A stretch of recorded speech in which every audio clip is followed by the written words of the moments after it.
반갑습니다. 김지한의 뷰파인더 김지한 제이크입니다. 자, 여러분, 오늘은요 제가 조금 핫하지만 너무 어려운, 그래서 너무 멀리 있는 것 같은 그 주제 ESG 가져와 봤습니다. 사실 ESG 하면은 이 전문 투자자보다 더 전문가가 있을까요? 그래서 2월 경영 세미나 때 특강 오셨던 도현명 대표님의 영상을 제가 오늘 한번 리뷰해 보려고 합니다. 일단 도현명 대표님은요, 이 임팩트 스퀘어라는 기업의 대표님으로서 이 임팩트 투자, 그러니까 어떠한 스타트업이나 중소기업들이 세상에 정말 큰 임팩트를 만들 수 있도록 이제 투자를 해주는 일을 하고 계십니다. 요즘에 그 투자자의 관점에서 제일 중요한 게 무엇이겠습니까? ESG죠. 그래서 도현명 대표님보다 ESG에 대해서 더 앞장서 계시고 전문가인 분이 있으실까 싶습니다.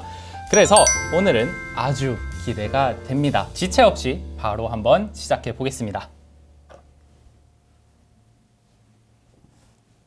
사회 문제가 발생했을 때 그 문제에 대해서 기본적으로 적응하지 못했던 기업들은 본인들의 어떤 잘못 때문이 아니라 사회의 급격한 변화 때문에 폐업하게 되고 어려워지게 되고 힘들어지게 되는 것이죠.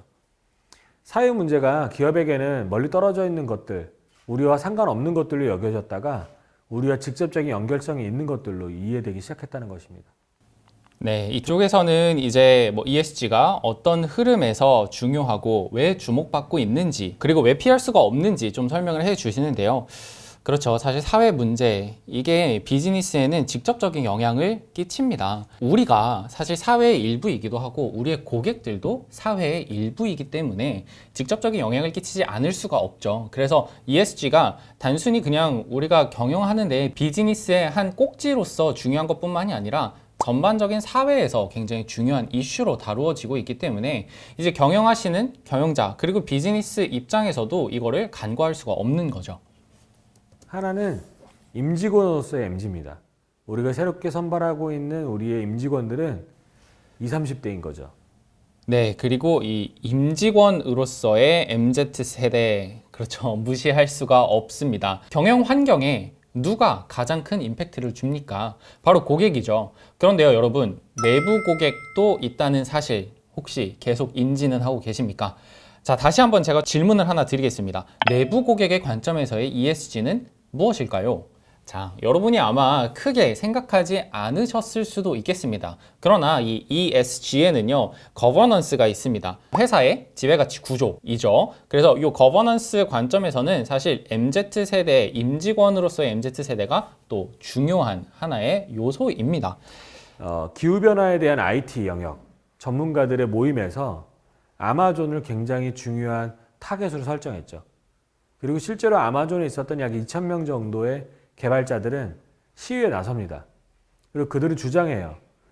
아마존이 탄소 중립과 관련된 정책을 발표하지 않으면 우리는 부끄러워서 이 회사를 다닐 수가 없다는 것이죠. 우리가 보통 노동조합의 시위, 임직원들의 시위를 생각하면 안전 문제나 급여 인상 문제나 여러 가지 다른 이유들을 대지만 아마존에서는 탄소를 왜 줄이지 않는지에 대해서 기업에게 요청한다는 것입니다. 이거는 아마존에만 있는 게 아니에요. 마이크로소프트 동일한 시위가 있었고, 실제로 마이크로소프트가 탄소 중립을 선언하는 데에는, 아마존이 탄소 중립을 선언하는 데에는 각각의 대표와 회장들의 탑다운 방식에도 요구가 있었던 것이 아니라 임직원들의 요구가 있었다는 것이죠. 여기서 이제 나오는데, 우리가 혹시 MZ세대에서 오해하고 있는 것은 없는지 좀 한번 확인을 해봐도 좋겠습니다. 우리는 사실 MZ세대가 이렇게 좀 통제가 어렵고 자기 주관이 뚜렷하고 그래서 기업의 색이나 가치나 이런 것들에 잘 융화되지 않는다라는 좀 오해를 가질 수도 있습니다. 다만 이 자기 만족을 위해서 일한다고만 생각하지 마시고, 그들은 사실 내가 소속한 곳, 지금 여기 아마존 예시에서도 보실 수 있듯이 지금 내가 소속한 곳의 브랜딩을 굉장히 또 중요하게 생각을 합니다. 그래서 나의 소속이 나를 대변한다고 생각하기 때문에 이러한 자신의 브랜딩을 쌓아가는 것이 사실 굉장히 익숙하고, 그리고 그런 것들에 또 큰 관심을 쏟기 때문에 이 ESG의 흐름을 무시하거나 이 ESG의 흐름 속에서 그들이 다른 세상에 있다고 보실 수는 없습니다. 그래서 이 MZ세대는요, 우리가 당장 함께 해야 하는 세대라는 인식을 꼭 하나의 관점으로 가져가시기를 바라겠습니다. 계속 한번 볼까요? 구글에서 검색어가 어떻게 검색량이 바뀌는지에 대한 이야기를 보여주는데, 위에 있는 그래프는 글로벌의 그래프고 아래에 있는 그래프는 한국의 그래프입니다. 빨간색은 지속 가능 경영, 노란색은 CSR, 파란색은 ESG예요. 글로벌의 경향을 보면 ESG가 2018년 전부터 빠르게 올라오기 시작해서 이제는 지속 가능 경영과 CSR과 ESG가 거의 같은 아젠다죠. 그런데 한국을 보십시오. ESG는 거의 존재하지 않는 검색어였다가 2020년 연말쯤 돼서야 굉장한 빠른 속도로 증가하기 시작하고 이제는 모든 경영과 관련된 검색어를 다 이겨버릴 정도로 아주 압도적인 검색량을 보이고 있습니다. 두 가지로 해석할 수 있죠. 하나는 우리나라가 역시 너무 트렌드에 집중하고 쏠림 현상이 있다라는 부정적인 관점이 있고요. 조금 더 긍정적인 관점, 좀 더 저희가 보고 있는 관점은 뭐냐면 마치 12월에 수능을 봐야 되는데 11월쯤에 정신 차린 사회의 양상인 겁니다. 수험생의 양상인 겁니다. ESG는 꼭 우리에게 닥칠 만한 어떤 위기이자 세상의 변화인데요. 그것을 위한 준비가 안 되어 있는 우리나라 기업들은 굉장히 무리해서라도 지금의 이 상황들을 타개할 노력을 구가하기 시작했다는 것이죠. 네, 저는 사실 이 비유가 너무 재밌네요. ESG에 준비가 되어 있지 않은 기업들에게는 좀 알림이 되는 구글 트렌드 검색인 것 같습니다. 이런 식으로 사실 구글 트렌드 검색이나 네이버의 데이터 랩 이런 것들을 좀 통해서 현재 시장의 이슈 그리고 사회 이슈들이 어떤 것들이 있는지도 좀 계속해서 팔로우업 하면서 체크업 하시는 것이 좋습니다. 이런 것들이 어떻게 다뤄지고 있는지에 대해서 좀 민감하게 보셔야 우리 상황에도 빠르게 좀 대응을 할 수가 있습니다. 네, 계속 보겠습니다. 중소기업, 스타트업에게 ESG가 중요한 이유는 막연하게 스타트업도 ESG 해야지 라는 이야기만은 아닙니다. 첫 번째는 스스로가 기업이니까 성장하길 기대하잖아요. 난 성장할 필요가 없어 라고 여기시는 분이 계십니까? 대부분의 중소기업의 스타트업은 지금보다는 조금 더 영향력 있게, 지금보다는 조금 더 리더십 있는 기업이 되길 원하지 않습니까? 그러면 결국 우리는 어느 순간에는 우리의 협력사, 우리의 납품사, 우리의 어떤 구조에서든 조금 더 ESG를 고려하라는 요청을 받게 될 것입니다. 네, 여기는 이제 시장의 변화에 좀 미리 준비해야 된다는 개념인데요. 사실 현실 우리 너무 잘 압니다. 오늘 하루하루를 살아내기에 너무 바쁘고 치열한데 그래도 오늘을 위해서 오늘을 살기보다는 우리는 내일 더 큰 파도를 만날 수 있지 않겠습니까? 그래서 사실 이런 면에서는 규모가 작은 조직들이 훨씬 유리합니다. 빠르게 대응할 수 있기 때문입니다. 그래서 우리는 좀 이거 어려운데 안 될 것 같은데 하지 마시고 우리가 작은 조직일 때 어떻게 이런 이슈들에 더 빠르게 대응할 수 있을지 이런 방법들을 좀 고민해 보시는 걸 저는 추천을 드립니다. 당신들의 가치는요. 페트병의 재활용률을 증가시켜 줍니다. 이만큼. 그리고 각 지자체마다 사용하고 있는 페트를 선별하기 위해 쓰는 비용들을 이만큼 감소시켜 줍니다. 라는 사회적 가치를 명료하게 제공했죠. 그 보고서를 기반으로 지방에 있는 지자체들과 협의하고 또 대기업들과 투자자들에게 어필했을 때 그게 먹히더라는 거예요. 네. 같은 사업, 그러니까 우리의 지금 사업에서도 무엇이 있는지 그리고 그 가치를 어떻게 스토리텔링을 하는지 이게 또 굉장히 ESG에서는 중요한 관점이죠. 여러분 기업에는 어떤 ESG 요소가 있는지 그리고 우리의 ESG 요소들이 그래서 어떻게 스토리텔링이 되어야만 하는지 이것 좀 한번 확인해 보시기를 저는 추천을 드립니다.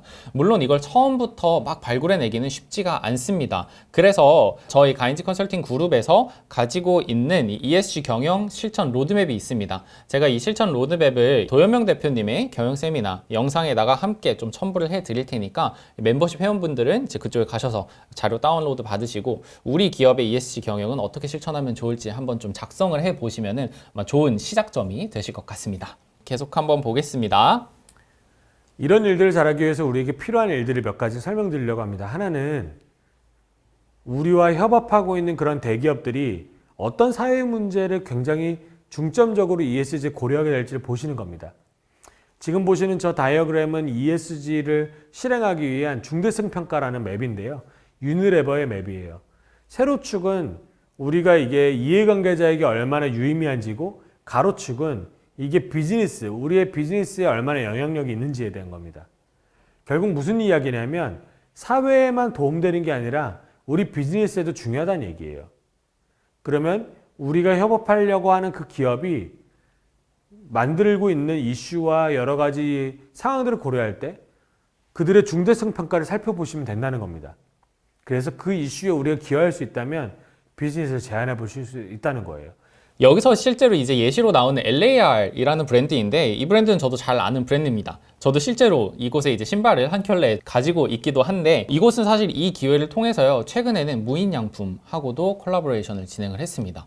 그러니까 이게 새로운 사업의 기회들도 계속해서 발견해 나갈 수 있다는 관점이 있거든요. 그래서 지금의 당장에 뭔가 막 해결을 해야 되지만 내가 할 수는 없는, 하기 싫은 이런 이슈로 생각하지 마시고 새로운 사업의 기회로도 좀 한번 보시기를 추천드립니다. 익숙해져 있고 특히 대기업들은 과장해야 내부에서 인정을 받는 그런 구조가 되어 있기 때문에 페이퍼보트라는 이름을 쓸 수밖에 없었고 홍보에 열을 기울일 수밖에 없었죠. 포스코는 우리나라에 있는 모든 탄소 배출량의 20% 이상을 차지하고 있는 대표적인 탄소 배출의 주범입니다. 근데 그들이 ESG를 발표하면서 종이컵을 그만 쓰고 텀블러를 쓸 거예요라고 발표하죠. 텀블러를 쓰는 게 나쁜 거 아닙니다. 앞에 있는 페이퍼보틀이라는 저 프로젝트가 실제로 플라스틱을 50% 정도, 40 몇 프로 정도 줄이는 데 성공해요. 다 좋은 프로젝트예요. 근데 문제는 뭐냐면 20% 이상의 탄소 배출을 하고 있는 포스코가 종이컵을 발표하는 그 태도와 자세가 너무나 그린워싱을 하기에 좋은 태도라는 것이죠. 우리는 좀 더 담백하고 솔직하게 커뮤니케이션하는 방식, 하이라키를 걷어내고 우리의 투명성을 높이는 방식으로 대기업이 하지 못하는 일들을 하는 것으로 우리의 경쟁력을 만들어갈 필요가 있습니다. 네, 확실히 이 중소기업이 ESG 관점에서는 가지는 강점들, 고객의 인지 속에 아직 명확한 포지셔닝이 없다는 것이 단점이 될 수는 있지만 여기에서는 훨씬 더 큰 장점으로도 활용이 될 수 있다는 점 보여주고 계신데요. 우리가 ESG 관점을 사실 고객들의 인지 속에 더 깊이 브랜딩 시킬 수 있는 하나의 기회가 되기도 할 겁니다. 그리고 이 핵심 가치 있죠. 핵심 가치가 기업에서 내재화되는 데에는 사실 조금 더 소규모 중소기업들이 훨씬 유리합니다. 그리고 이 기업에 내재되어 있는 핵심 가치들을 고객들과 함께 만들어 나가는 위코노미라고 부르죠. 이 위코노미를 만들어 나가시는 것도 훨씬 여러분의 기업들이, 좀 더 작은 기업들이 강점을 가지게 되는 부분입니다. 그러니까 이 기회를 놓치지 마시기를 저는 꼭 추천드립니다. 자, 여기까지가 이제 2월 경영 세미나 도효명 대표님의 특강이었습니다. 저는 사실 이 초청 강연을 여러분이 꼭 보셨으면 좋겠습니다. 다른 것보다도요, 영상 뒤쪽에 또 도효명 대표님하고 김경민 대표님이 토크쇼 형태로 Q&A 하시는 부분도 있고 또 도효명 대표님의 수많은 사례들을 제가 다 다루지는 못했습니다. 그래서 꼭 보시기를 저는 좀 추천을 드리고, 그리고 사실 ESG는요 무작정 따라하기 좀 쉽지 않습니다. 그래서 무작정 따라 하시기보다 그 전에 이 도효명 대표님의 2월 가인지 경영 세미나 추천 강연 꼭 한번 보시기를 바라겠습니다. 그리고 나서 또 여러분, 이런 경영 세미나들 도효명 대표님으로 끝나는 것이 아니라 매월 가인지 멤버십 여러분들을 누리실 수 있는 거 알고 계시죠? 그래서 가인지 멤버십 가입하셔서 여러분 매월 이런 분야별 전문가들의 인사이트들을 또 계속해서 받아가시면 좋겠습니다. 자, 이번 뷰파인더는 또 어떠셨는지 여러분의 의견 그리고 피드백 너무나도 궁금합니다. 댓글 많이 남겨주시고 여러분의 피드백 남겨주시면 저도 잘 꼼꼼히 읽어보고 또 다음 뷰파인더에 잘 적용을 해보겠습니다. 지금까지 새로운 관점을 위한 뷰파인더 김지한 제이크였습니다.